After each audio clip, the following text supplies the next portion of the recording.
দেশের বিভিন্ন অঞ্চলে আবারও ঝড়, বজ্রবৃষ্টি ও বজ্রপাতের আশঙ্কা দেখা দিয়েছে। বুধবার সকালে বাংলাদেশ আবহাওয়া অধিদপ্তর একাধিক সতর্ক বার্তা প্রকাশ করে জানিয়েছে, সকাল 10টার মধ্যে দেশের অন্তত 23 জেলার বিভিন্ন স্থানে দমকা কিংবা ঝড়ো হাওয়ার সঙ্গে বজ্রবৃষ্টি হতে পারে। কোথাও কোথাও একাধিকবার বজ্রপাতের ঘটনা ঘটতে পারে বলে আশঙ্কা করা হচ্ছে।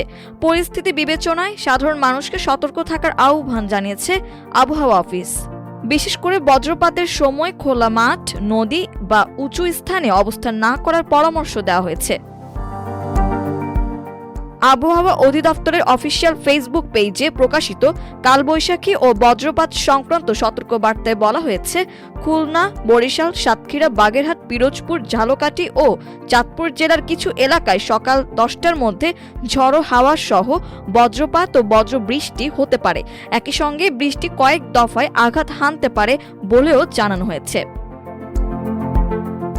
এর আগে প্রকাশিত আরেক পূর্বাভাসে ঢাকা, যশোর, গাজীপুর, নরসিংদী, মেহেরপুর, চুয়াডাঙ্গা, কুষ্টিয়া, টাঙ্গাইল, জামালপুর, শেরপুর, রাজবাড়ী, ফরিদপুর, নারায়ণগঞ্জ, মুন্সিগঞ্জ ও পাবনা জেলার কথাও উল্লেখ করা হয়। এসব জেলার কিছু স্থানে অস্থায়ীভাবে ঝড়ো হাওয়া বয়ে যেতে পারে এবং বজ্র সহ বৃষ্টির সম্ভাবনা রয়েছে।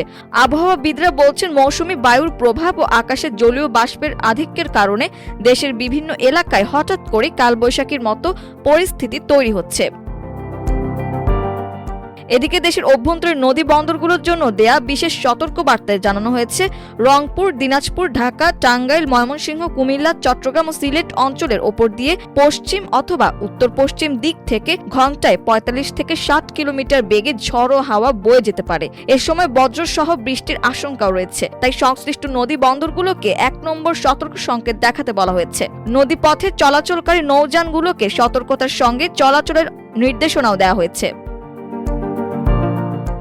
রাজধানী ঢাকাতেও বৃষ্টির প্রবণতা অব্যাহত থাকতে পারে বলে জানিয়েছে আবহাওয়া অধিদপ্তর। গত 24 ঘন্টায় ঢাকায় প্রায় 42 মিলিমিটার বৃষ্টিপাত রেকর্ড করা হয়েছে। বুধবার সকাল 7টা থেকে পরবর্তী 6 ঘন্টার জন্য দেয়া পূর্বাভাসে বলা হয়েছে, দুপুর পর্যন্ত আকাশ আংশিক মেঘলা থাকতে পারে এবং বৃষ্টি অথবা বজ্র সহ বৃষ্টির সম্ভাবনা রয়েছে।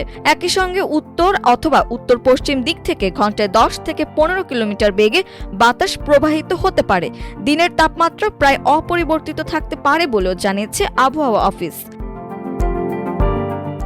আবহাওয়া অধিদপ্তরের তথ্য অনুযায়ী বুধবার সকাল 6টায় ঢাকার তাপমাত্রা ছিল 23 ডিগ্রি সেলসিয়াস এবং বাতাসের আর্দ্রতা ছিল 93%। আজকের সর্বনিম্ন তাপমাত্রা রেকর্ড করা হয়েছে 21.4 ডিগ্রি সেলসিয়াস। মঙ্গলবার ঢাকার সর্বোচ্চ তাপমাত্রা ছিল 28.9 ডিগ্রি সেলসিয়াস। মাল্টিমিডিয়া ডেস্ক, আমার দেশ।